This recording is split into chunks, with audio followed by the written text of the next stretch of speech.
Réunion du Conseil des ministres des Affaires étrangères de l'OSCE à Malte. Analyse de Sergueï Lavrov. À Malte se tient une réunion du Conseil des ministres des Affaires étrangères de l'OSCE. Depuis plusieurs années, cette organisation traverse une profonde crise. Elle a été fondée sur des principes d'égalité, de prise en compte des intérêts mutuels et de recherche d'un équilibre entre ces intérêts. Le principe fondamental de l'OSCE est le consensus, qui constitue la base de son fonctionnement. Cependant, ce principe a été sapé depuis de nombreuses années. En conséquence, aucun document n'a été adopté par les ministres des Affaires étrangères depuis plusieurs années, contrairement à la pratique d'autrefois, lorsque le consensus était respecté sans être remis en question. Nous ne comprenons pas les objectifs poursuivis par l'Occident, qui persiste année après année à utiliser une rhétorique agressive contre la Russie, nous accusant de tous les problèmes en Europe tout en ignorant les faits démontrant que c'est précisément l'Occident qui viole les accords conclus après la guerre froide et même après la création de l'OSCE. Les principes fondateurs de l'organisation, que j'ai mentionnés, ne sont plus pris en considération par l'Occident. En réalité, l'OSCE est utilisée, y compris la fonction de président et son secrétariat, pour promouvoir une agenda étroitement égoïste et sanctionner, selon ses critères, les pays jugés indésirables. Aujourd'hui, nous avons présenté cette situation de manière transparente et souligné une chose essentielle. Qu'il le veuille ou non, l'Occident est témoin de l'émergence d'une nouvelle architecture de sécurité. Celle-ci ne repose plus sur une vision euro-atlantique, mais sur la reconnaissance qu'un continent eurasiatique unifié offre désormais à tous des opportunités équitables pour défendre leurs intérêts et établir une sécurité indivisible. Ce concept, autrefois proclamé par l'OSCE, a été détruit par les actions de l'Occident, notamment l'expansion aveugle de l'OTAN vers l'Est. Nous savons qu'il existait des plans explicites pour intégrer l'Ukraine dans l'OTAN, créant ainsi des menaces directes à la sécurité à nos frontières. Le concept eurasiatique repose sur les opportunités naturelles géographiques, économiques et infrastructurelles offertes à tous les pays du continent eurasiatique. Ce continent, le plus grand, le plus peuplé et le plus en développement rapide, abrite des nations représentant de grandes civilisations, notamment chinoises, indiennes et persanes. Nous espérons unir toutes ces opportunités pour promouvoir une vision commune qui conviendra à tous. En octobre dernier, à Minsk, s'est tenue la deuxième conférence annuelle sur la sécurité eurasienne. À l'issue de celle-ci, avec nos amis biélorusses, nous avons proposé une charte eurasiatique pour la diversité et la multipolarité au XXIe siècle. Les éléments de cette charte ont été diffusés aux pays européens membres de l'Organisation de coopération de Shanghai, de l'Union économique eurasiatique, de l'OTSC et de la CEI, ainsi qu'aux membres de l'ASEAN. Nous continuerons à promouvoir cette idée en dialoguant avec d'autres pays, y compris ceux d'Europe, qui souhaitent participer à cette discussion. La Hongrie était représentée à la conférence de Minsk par son ministre des Affaires étrangères, et la Slovaquie manifeste également un intérêt. Nous pensons que d'autres pays percevront les bénéfices directs de cette initiative en termes de promotion de leurs intérêts à long terme et de satisfaction des besoins de leur population.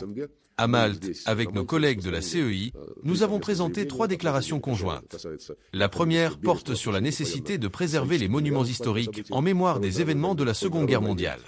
La deuxième met l'accent sur l'intensification des efforts pour lutter contre la christianophobie, l'islamophobie et les discriminations à l'encontre des représentants de toutes les religions. La troisième concerne la lutte contre les menaces de radicalisation, souvent à l'origine d'actes terroristes et extrémistes. En ce qui concerne les discussions, nos collègues occidentaux ont presque unanimement adopté une position biaisée, privilégiant la confrontation plutôt que la coopération et la sécurité, pourtant au cœur du nom même de l'OSCE.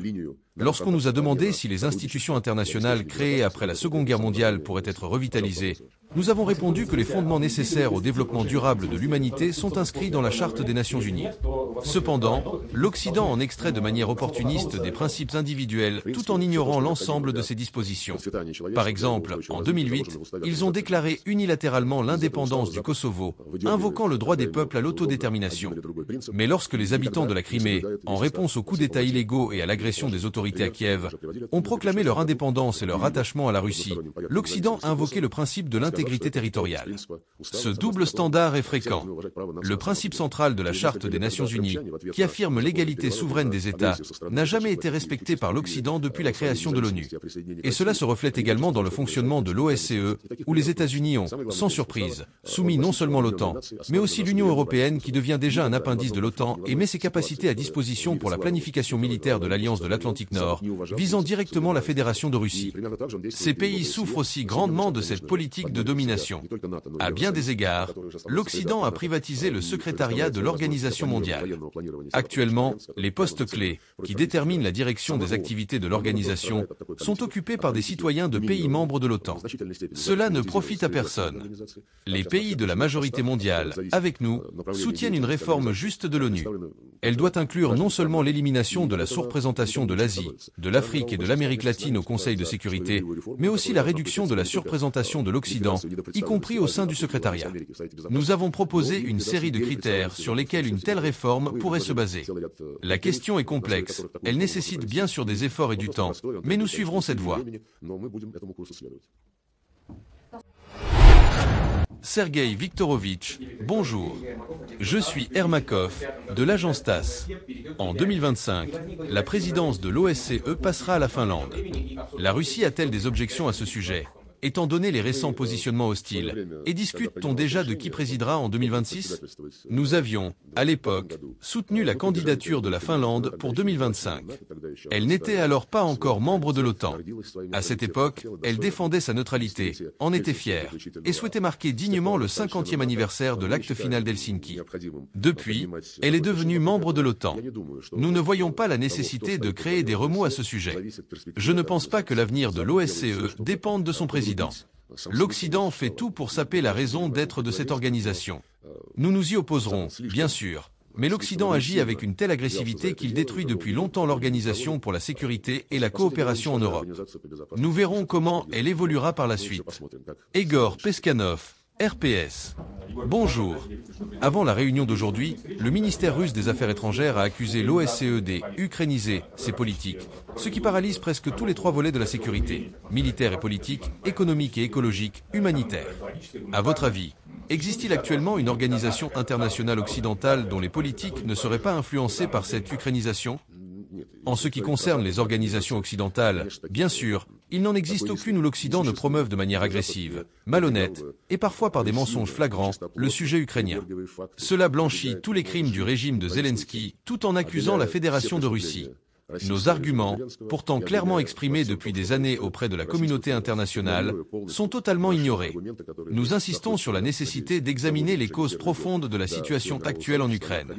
1. La création sur ce territoire de menaces militaires directes contre la Russie par l'intégration de l'Ukraine dans l'OTAN, avec des bases militaires prévues en mer d'Azov et en mer Noire. 2. Le régime issu des coups d'État de 2014 a poursuivi une politique d'éradication de tout ce qui est russe, l'éducation, les médias et la culture. Cette ligne a commencé bien avant l'opération militaire spéciale, dès 2017, avec des lois qui accentuaient cette crise. Pourtant, l'Occident, qui prêche les droits humains à chaque occasion, reste silencieux face à l'élimination des droits des Russes et russophones en Ukraine, y compris l'interdiction récente de l'Église orthodoxe canonique ukrainienne. Ces causes profondes doivent être prises en compte pour toute tentative de résolution politique. Les initiatives de nos partenaires à travers le monde, bien intentionnées, doivent obligatoirement garantir la sécurité de tous les pays et respecter les droits humains, comme inscrit dans la charte de l'ONU.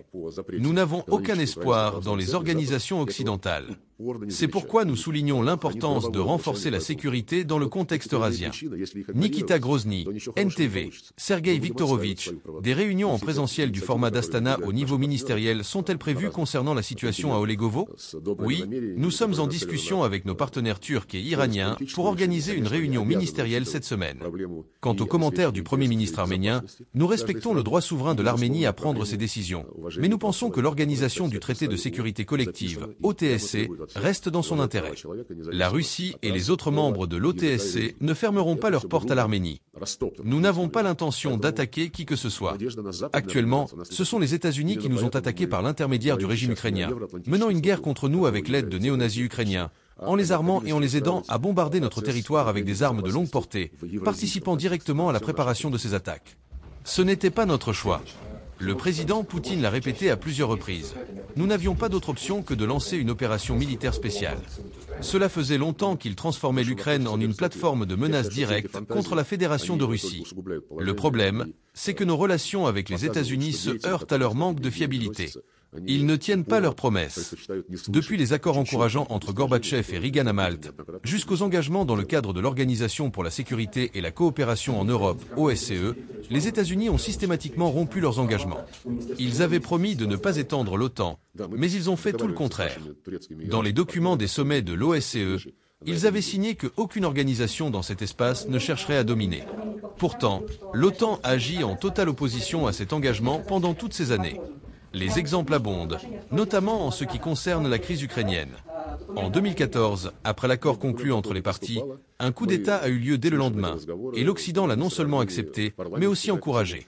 Ensuite, il y a eu les accords de Minsk, adoptés sous les auspices du Conseil de sécurité de l'ONU, que l'Occident a constamment vantés. Mais dans les faits, il n'a rien fait pour freiner les violations flagrantes de ces accords par le régime de Kiev. En avril 2022, après le début de l'opération militaire spéciale, un accord avait été trouvé à Istanbul pour mettre fin au conflit armé. Mais l'Occident a interdit aux Ukrainiens de formaliser cet accord juridiquement. Ainsi, comme l'a déclaré le président Poutine, nous ne reviendrons jamais à la situation d'avant le début de l'année 2022. Durant toutes ces années qui ont suivi la fin de la guerre froide, l'Occident n'a cessé de conclure des accords en apparence vertueux, de les louer en parole, mais de les violer grossièrement en actes, tout en cherchant à écraser les intérêts légitimes de la Fédération de Russie et de tout autre concurrent. Nous avons tiré nos conclusions et, bien que nous ne fermerons jamais la porte à des relations avec qui que ce soit, nous examinerons désormais les idées proposées par ceux qui nous ont déclaré une guerre par l'intermédiaire du régime ukrainien, imposé une multitude de sanctions contre nous et nous accusent de tous les maux. Si ces acteurs reviennent avec des propositions concrètes basées sur le respect mutuel des intérêts, nous les examinerons et tirerons nos conclusions en fonction du contenu de ces propositions. Merci. Мы посмотрим и будем делать выводы, исходя из содержания такого рода возможных предложений. Спасибо.